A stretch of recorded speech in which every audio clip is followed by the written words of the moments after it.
Архим үзэгч таны энэ өдрийн амгалан гэрээ. Хараа бэлчээ муудам Монголын их говьоос Альпийн улсаар хүрээлэгдсэн Швейцар орныг зорж юм үзэж нүд тайлан амьдралдаа хизээч үл мартагдах гайхалтай дурсамжийг бүтээсэн бяцхан хүүхдүүдийн аяллаа тэмдэглэлд тавтай морилно.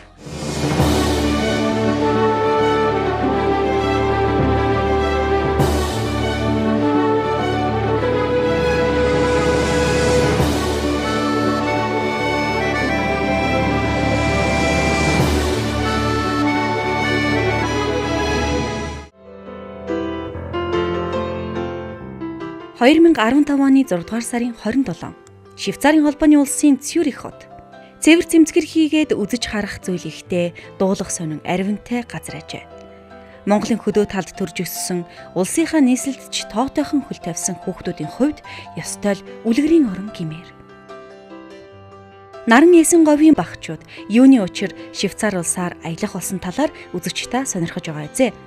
Ирээдүйн эзэд болсон энэл бяцхан зүрхнүүдэд гэгээлэг мөрөө үлдээсэн энэхүү аяллаа үндэс ийм тавигдсан юм. Швейцарын аялагч Андреа Анна нар Чингисийн Монголд анхлан хөл тавьжээ. Онгон байгалаараа нүүдэлчний соёлоор алдартай тал нутагт хийсэн анхны аялал нь тэдний сэтгэлийг ихэд хөдөлгөж дахин ирэх үе таалгыг нээсэн.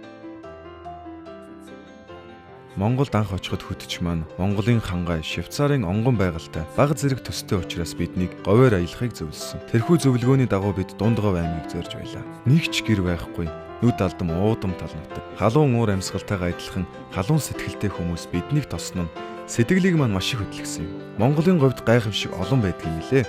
Онцлон хэлэхэд хүүхдүүд нь үнэхээр унган авьяастай. Тэдний дуулах нь зүрх болиглуулдаг. Хэд хотодсон өнөө үед тийм энгийн сайхныг мэдэрнэ гэдэг их аз завшаан шүү. Тэгээд бид энэ сайхныг улам олон хүнд үзүүлж мэдүүлэх юмсан гэсэн хүсэл төрж хоорондоо ярилцаад нэгэн төсөл хэрэгжүүлэхээр шийдсэн нь өнөөдрийн соёлын солилцооны хөтөлбөр байгаа юм. Бид Монголд дахин ирэхдээ ганцэг хоосон ирэхийг хүсээгүй. Эгэл жирийн хөдөөний малчин төмний зочломтгой зан Монгол ардын урлагийн гайхамшигыг биширсэн бид элэг нэгтнүүдтэй ч мөн үүнээс мэдрүүлэхээр шийдэн соёлын харилцааны хөтөлбөрийг санаачлан аялах үед маань халуун дотноор угтан зочилж аян замд хань уулж гараас сунгасан Дундгов аймгийн сайхан аваа сумын ерөнхий боловсролын сургуулийн авьяаслыг сурагчдыг сургуулийн удирдлага багш хамт олонний төлөөлөлтөд их нутагтаа урьж ирүүлэхээр болсон юм а. Тийм ээ, тэдний санаа биелэлээ олж буйн энэ 2015 оны 6 дугаар сарын 25-ны өглөө 11 цаг. Бэлэгт морин цагтаа зэрэгцсэн багчууд маань ижээ авдаа өмсүүлж багшаараа ахлуулан өмнө нь зурагт бас интернетээс л ховорхон харж байсан Швейцарын холбооны улсын зүг тэнгэрийн хөлгөөр нислээ.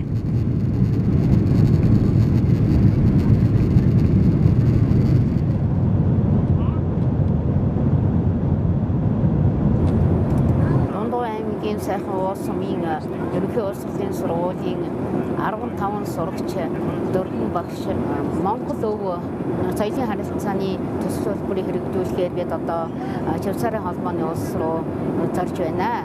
Чангаар өсч гэрээсээ өчөөхөн чолоо шиг л байсан. Монгосд орж ирсэн чинь яг сонь сэтгэлээр дотор нэг хойдоо усаас тийм сонь мэдрэмж төржсэн. Миний очих газар би ингэж бодож халуу орон тэгээд маш сайхан сэтгэлтэй хүмүүстэй гэж бодож байна. Урлагийн тоглолт бэлдсэн байгаа. Тэнд дуулж, бүжгэлж байгаа. Үеийнгийн найз нартаа би дэвж, бүжгэлж, хуйлж, янзгааж үзүүлнэ. Тэгээд маш их зүйлийг үзэн сонирхно гэж бодож байна. Энэ Швейцар орны хүүхдүүдээс сурч мэдсэний өөрийн орны үеийнгийн найз нартаа түгээн дэлгэрүүлэх энэ зорилго бол хөтөлбөрийн маань одоо гол зорилго байгаамаа.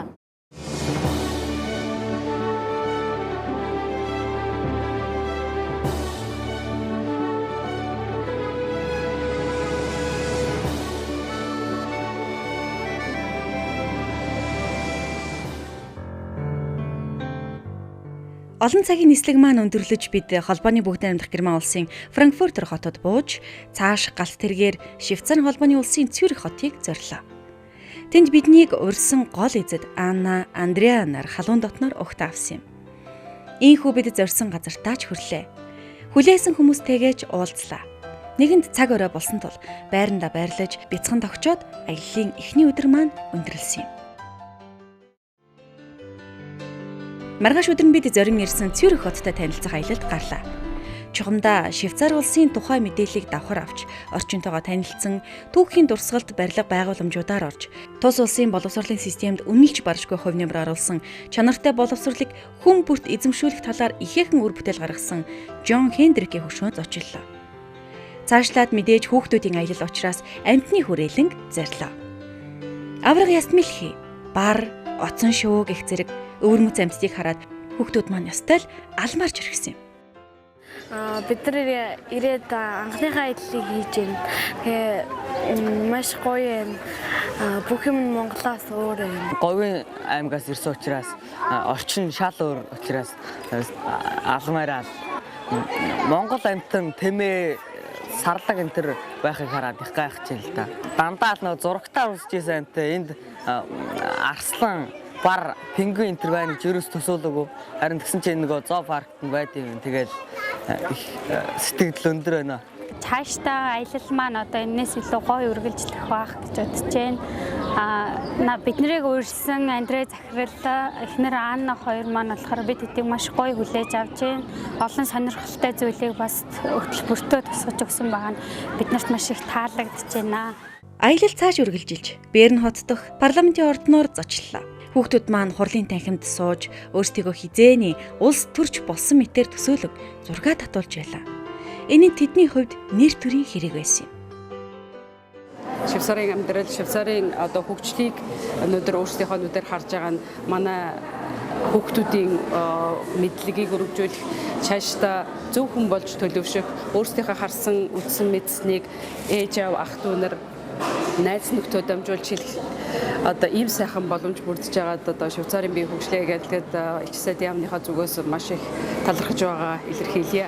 Би энэ сайхан хөтөлбөрийн нэгэн хэсэг болж үйл ажиллагаанд хамрагдан Монголын авьяаслаг хөөрхөн хүүхдүүдтэй уулзсандаа тун их баяртай байгаа. Соёлын солилцооны хөтөлбөрийн хүрээнд манай оронд өргөдөн ирсэн хүүхэд багчуудад энэхүү аялал чамгүй туршлага болж парламентын ордноор зочилсон нь ч мөн тэдний хувьд нэр төрийн хэрэг болж байгаа гэдэгт найдаж байна. Эдгээр хүүхдүүд үнэхээр нээлттэй, бас их сониуч юм. Тэдний энэ их сонирхолд улсын маань түүх соёл, үзэж харж байгаа зүйлс болон боловсролын систем маань нийцэж байгаа гэдэгт итгэж байна.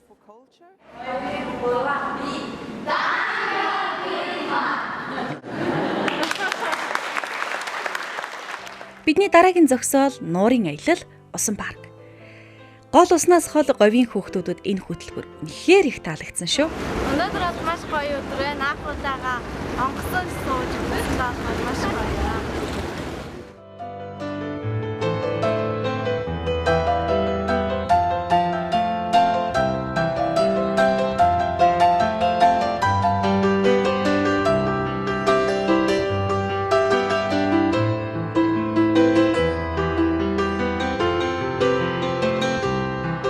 Бяцхан жуулчид маань зүгээр ч нэг аялах гэж ирээгүй.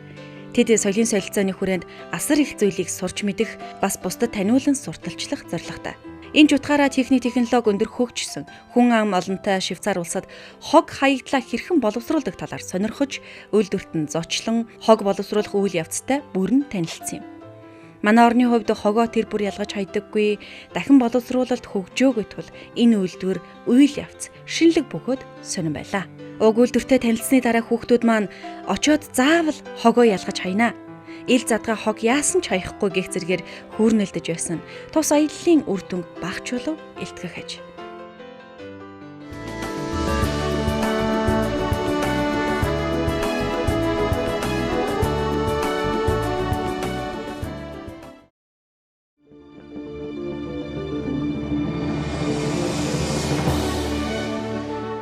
Говийн багчууд холын Швейцарт хийсэн аяллаа нэгэхэн хэсгээс танилцуулгаад ийм байна.